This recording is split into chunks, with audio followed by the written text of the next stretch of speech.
नमस्कार साथियों, एक बार फिर से आप सभी का स्वागत है जीके जीएस की पाठशाला में। जीके जीएस की पाठशाला जो कि 5-5 प्रश्नों के छोटे छोटे कैप्सूल हैं जीएस के प्रश्नों के, जो प्रश्न आते हैं एसएससी में, रेलवे में या फिर स्टेट एग्जाम्स में। स्टेट एग्जाम्स जैसे कि एसएससी होता है, बीएड में, टेट में, इन सभी में जो प्रश्न आते हैं उन्हें शामिल किया है। 5-5 प्रश्न के कैप्सूल हैं जो अधिक से अधिक 10 मिनट में आपके कंप्लीट हो जाते हैं और 5 प्रश्नों के साथ आप सीखते हैं कम से कम और 20 प्रश्नों को। तो आइए शुरू करते हैं। पहला प्रश्न है आज का हमारा, भारत की संविधान सभा का विचार पहली बार किसने दिया? संविधान सभा का विचार पहली बार किसने दिया है, यह है पहला प्रश्न। Who gave the idea of A constituent assembly of India for the first time? तो आपको बताना है इसका सही उत्तर क्या है। सही उत्तर B R. Ambedkar ji, M.N.. Rai ji, BN. Rao या फिर डॉक्टर राजेंद्र प्रसाद। किसने दिया है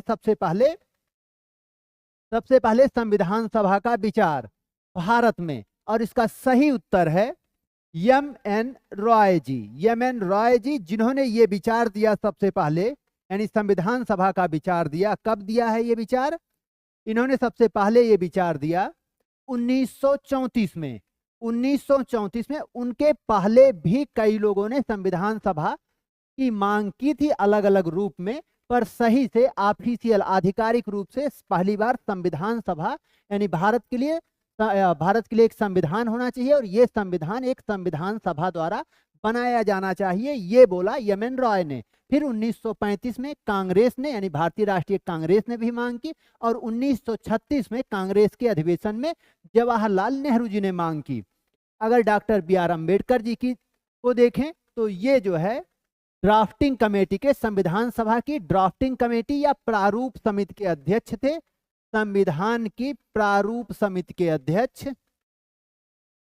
संविधान की प्रारूप समिति के अध्यक्ष थे। कौन थे? डॉक्टर अंबेडकर। साथ ही इन्हें कहा जाता है भारत के संविधान का जनक या father of constitution. Father of constitution भी कहा जाता है किसको? अंबेडकर जी को ही फादर ऑफ कॉन्स्टिट्यूशन भी कहा जाता है। ठीक है, तो ये ध्यान रखना है कि संविधान के जनक या फादर ऑफ कॉन्स्टिट्यूशन भी कौन है? डॉक्टर अंबेडकर ही। अगर हम बी.एन. राव जी की या सर बी.एन. राव, बेनेगल नरसिंह राव, क्योंकि इनके नाम का फुल फॉर्म भी पूछा गया है, तो ध्यान रखना है क्या है ये? बेनेगल नरसिंह राव। बेनेगल नरसिंह राव ये कौन थे? संविधान सभा के संवैधानिक सलाहकार। क्या थे ये? संविधान सभा के संवैधानिक सलाहकार, constitutional adviser of constituent assembly. Constitutional adviser of constituent assembly, संविधान सभा के संवैधानिक सलाहकार यही थे, यानी बी.एन. राव जी ही थे जिन्होंने पहला प्रारूप बनाया संविधान का और फिर ड्राफ्टिंग कमेटी ने उसमें सुधार किया।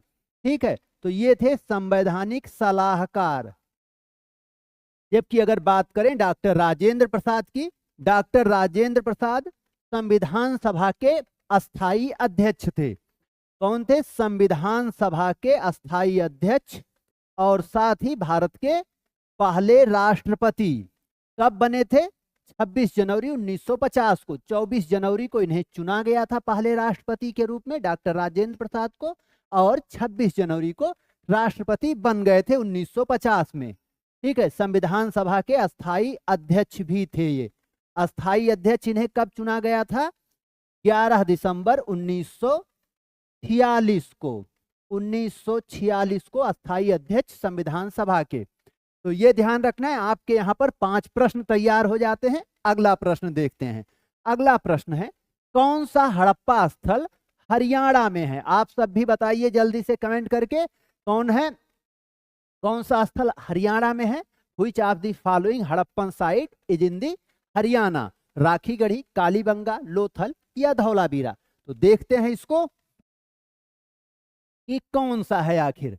राखीगढ़ी है हरियाणा में, हिसार जिले में, और इसका जिला भी पूछा गया है। कहां पर है? हरियाणा में। हरियाणा हिसार में, हरियाणा के हिसार जिले में है। ठीक है, तो ये ध्यान रखना है। कहां पर है ये? ये है राखीगढ़ ही है हरियाणा में। कालीबंगा कहाँ पर है, एक बार बताइए जल्दी से कि कालीबंगा कहाँ पर है। कालीबंगा राजस्थान में है। राजस्थान के किस जिले में है, हनुमानगढ़ है, हनुमानगढ़ जिले में है ये, ठीक है, हनुमानगढ़ जिले में। और ये दोनों ही राखीगढ़ी और कालीबंगा ये दोनों ही घग्घर नदी के किनारे हैं, घग्घर नदी के किनारे हैं ये दोनों ही। नदियां भी पूछी जाती हैं, एसएससी में पूछा गया है, रेलवे में, या फिर जो है अगर देखें अग्निवीर में पूछा गया है, स्टेट एग्जाम में बीएड में ये प्रश्न पूछा गया है, टेट में पूछा गया है। तो सभी जगह ये पूछा जाता है किस जो है स्टेट में है और किस नदी के किनारे है। अगला देखते हैं लोथल। लोथल गुजरात में है या फिर दोनों ही, ये दोनों ही गुजरात में है, ठीक है। और लोथल है भोगवा नदी के किनारे, भोगवा नदी के किनारे।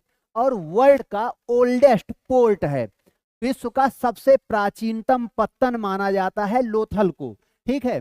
भोगवा नदी के किनारे अहमदाबाद जिले में, अहमदाबाद जिले में है ये। अहमदाबाद कहाँ पर है, गुजरात में, ये आपको पता ही है। धौलावीरा, धौलावीरा कहाँ पर है, कच्छ में है, कच्छ यानी गुजरात में ही, ठीक है, लूनी के किनारे, ठीक है, लूनी के पास है, किनारे नहीं है धौलावीरा, दूरी वहां पर काफी है, पर नजदीकी नदी लूनी ही है, ठीक है, कच्छ में। और ये दोनों ही हैं गुजरात में, गुजरात में, ठीक है।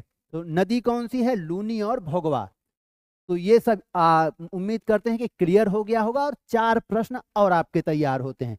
अगला देखते हैं।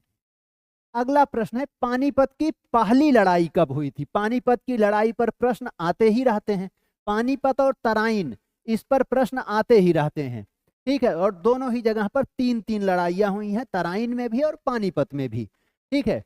When was the first battle of Panipat fought. पहली बैटल कब लड़ी गई पानीपत में, कब लड़ी गई है पहली 1526 में। फर्स्ट जो है 1526 में है, 1526 में पहली लड़ाई है, ठीक है। पहली लड़ाई 1526 में किसके बीच में थी, बाबर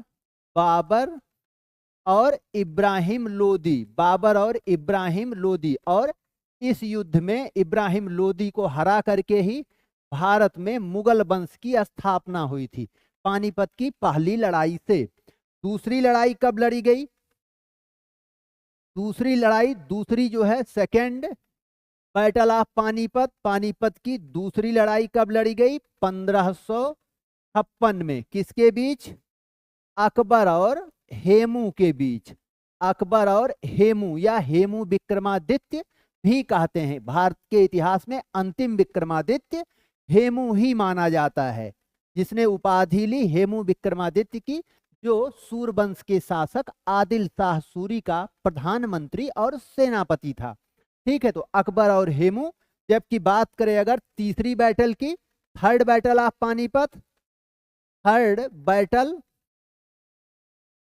बैटल ऑफ पानीपत या पानीपत की तीसरी लड़ाई कब लड़ी गई, तीसरी लड़ाई लड़ी गई है 1761 में मराठा और अहमद शाह अब्दाली के बीच। अहमद शाह अब्दाली जो एक अफगान शासक था, अहमद शाह अब्दाली या जिसे अहमद शाह दुर्रानी भी कहते हैं, दुर्रानी या अहमद शाह अब्दाली। और ये दधानी वंश का शासक था अहमद शाह अब्दाली। जबकि मराठों में 1761 में पेशवा बालाजी बाजीराव के समय में ये लड़ाई हुई, जिसमें मराठों का सेनापति कौन था, सदाशिवराव भाऊ। और सदाशिवराव भाऊ ये प्रैक्टिकल रीजन से, वास्तविक रूप से तो ये सेनापति था, पर आधिकारिक रूप से पेशवा बालाजी बाजीराव का पुत्र विश्वासराव सेनापति था, ठीक है, ये ध्यान रखना है। अगला प्रश्न देखते हैं। तुजुक ए जहांगीरी मूल रूप से किस भाषा में लिखी गई थी, ठीक है, मूल रूप से किस भाषा में। Tuzuk e Jahangiri was originally written in which of the following languages, किस लैंग्वेज में लिखी गई थी। तो ये बताइए जल्दी से आप सभी कि किस भाषा में लिखी गई थी। और ये लिखी गई है जहांगीर के द्वारा। किसने लिखा, मुगल शासक जहांगीर ने, चौथे मुगल शासक जहांगीर ने किस भाषा में? फारसी में। फारसी में इसे लिखा, ठीक है, फारसी में इसे लिखा है। एक और आप तुजुक सुनते हैं, एक और आत्मकथा सुनते हैं जिस पर प्रश्न आते ही रहते हैं, और वो कौन सी है? तुजुक ए बाबरी। तुजुक ए बाबरी। तुजुक ए बाबरी किसने लिखी? तुजुक तुजुक ए बाबरी पर भी बार बार प्रश्न आता है। तुजुक ए बाबरी लिखी बाबर ने, किस भाषा में लिखी? तुजुक ए बाबरी बाबर ने तुर्की में लिखी थी, तुर्की भाषा में। लिखा किसने इसे? मुगल वंश के प्रथम शासक बाबर ने। और इसका अनुवाद अगर देखें, तुजुक ए बाबरी का फारसी में अनुवाद किया किसने? अब्दुर रहीम खान खाना ने। अब्दुर रहीम खान खाना, खाने खाना, या आप एक नाम सुनते हैं रहीम की कविताएं, तो ये रहीम की कविताओं वाले ही रहीम हैं, अब्दुल रहीम खाने खाना, ठीक है। इन्होंने ही वो कविताएं लिखी हैं, रहीम की कविताएं। और रहीम पर एक और प्रश्न आया है। रहीम किसके पुत्र थे? बैरम खान के, जो अकबर का सेनापति और मेंटोर भी था, ठीक है। और साथ ही अकबर का दत्तक पुत्र भी जो है रहीम थे। रहीम दत्तक पुत्र थे, एडॉप्टेड सन थे, किसके? अकबर के, मुगल बादशाह अकबर के ही, ध्यान रखना है। अगला प्रश्न देखते हैं। निम्नलिखित में से कौन सा स्वतंत्रता सेनानी काकोरी रेल लूट कांड में शामिल नहीं था? काकोरी रेल लूट कांड, ठीक है, कब हुआ था ये भी एक प्रश्न है कि ये जो है कब हुआ था? काकोरी रेल लूट कांड कब हुआ था? 5 अगस्त को, ठीक है, 9 अगस्त को 1925 में, ठीक है। कब हुआ था ये? 9 अगस्त 1925 में। किसने किया था? HRA ने, HRA हिंदुस्तान रिपब्लिकन एसोसिएशन ने, हिंदुस्तान रिपब्लिकन एसोसिएशन नाम की संस्था ने, जिसे किसने स्थापित किया था? राम प्रसाद बिस्मिल थे, चंद्रशेखर आजाद थे, सचिन नाथ सान्याल थे, इन सब ने मिल करके हिंदुस्तान रिपब्लिकन एसोसिएशन को बनाया था, ठीक है, एसोसिएशन को बनाया था। तो इस संस्था ने काकोरी रेल लूट कांड किया था। इसमें कौन शामिल नहीं थे? अशफाक उल्लाह खान, राम प्रसाद बिस्मिल, चंद्रशेखर आजाद थे, पर इसमें भगत सिंह शामिल नहीं थे, ये ध्यान रखना है। भगत सिंह इसमें शामिल नहीं थे, ठीक है। क्यों? क्योंकि भगत सिंह उस समय मुश्किल से 18 साल के रहे होंगे, उस समय तक वो HRA के सदस्य नहीं बने। उसके बाद जाकर के वो HRA के सदस्य बने, और भगत सिंह और आजाद ने HSRA बनाई थी, ठीक है, जिसने सैंडर्स की हत्या की थी, वो अलग है, ये ध्यान रखना है। इसमें अशफाक उल्लाह खान और राम प्रसाद बिस्मिल को फांसी भी दी गई थी, और साथ ही ठाकुर रोशन सिंह, राजेंद्रनाथ लाहिड़ी को भी, ठीक है। अगला प्रश्न देखते हैं। 1938-39 में किसे भारतीय राष्ट्रीय कांग्रेस के अध्यक्ष के रूप में चुना गया था? ठीक है, भारतीय राष्ट्रीय कांग्रेस का अध्यक्ष 1938 और 39, आप सब ने सुना होगा सुभाष चंद्र बोस के बारे में। 1939 में वो कांग्रेस से अलग होकर के एक नई संस्था बनाते हैं और वही अध्यक्ष चुने गए थे, ठीक है। तो इसका सही आंसर है सुभाष चंद्र बोस। हाँ, इस पर एक और प्रश्न आता है, 1938 में कांग्रेस का अधिवेशन कब हुआ, कहाँ हुआ, और 1939 में कहाँ हुआ? ये दोनों ही प्रश्न आते हैं, तो इसको देख लेते हैं, ठीक है। 1938 में हरिपुरा में हुआ था, हरिपुरा जो कि है गुजरात में, जबकि अगला यानी 1939 में, जिसे त्रिपुरी संकट के नाम से भी जाना जाता है, ये हुआ था त्रिपुरी में। त्रिपुरी जो कि है MP में, मध्य प्रदेश में, ठीक है। इसको त्रिपुरा में नहीं पहुंचा देना है, जो कि छात्र गलती करते हैं कि त्रिपुरी जो है त्रिपुरा में पहुंचा देते हैं। त्रिपुरी है MP में, मध्य प्रदेश में, ठीक है। और एक और प्रश्न है कि सुभाष चंद्र बोस के इस्तीफा देने के बाद, क्योंकि गांधी जी के कैंडिडेट पट्टाभी सीतारमैया को सुभाष चंद्र बोस ने 1939 में कांग्रेस के अधिवेशन में अध्यक्ष पद के लिए हराया। तो गांधी जी ने उसे अपनी हार मान ली, दिल पर ले लिया, और उन्होंने कहा वो कांग्रेस का कोई काम नहीं करेंगे, वो कांग्रेस से अलग से हो जाते हैं। तो सुभाष चंद्र बोस इस्तीफा दे देते हैं। उनके इस्तीफा देने के बाद सुभाष चंद्र बोस को कांग्रेस से निकाल दिया जाता है। और बोस के बाद अध्यक्ष कौन बनते, सुभाष चंद्र बोस के बाद अध्यक्ष कौन बनते हैं, ये भी प्रश्न है। कौन बनते हैं? डॉक्टर राजेंद्र प्रसाद। ठीक है, डॉक्टर राजेंद्र प्रसाद अध्यक्ष चुने जाते हैं। पट्टाभी सीतारमैया फिर भी नहीं बन पाते। ठीक है, तो ये ध्यान रखना है ये प्रश्न। और सी राजगोपालाचारी पर एक प्रश्न ध्यान रखना है कि सी राजगोपालाचारी कांग्रेस के अध्यक्ष नहीं रहे, पर स्वतंत्र भारत में और एकमात्र भारतीय जो भारत के गवर्नर जनरल रहे। एनी बेसेंट पर एक प्रश्न बार बार आता है। 1917 में कलकत्ता के अधिवेशन में ये जो है क्या रही हैं? कांग्रेस की प्रथम महिला अध्यक्ष। ठीक है, कांग्रेस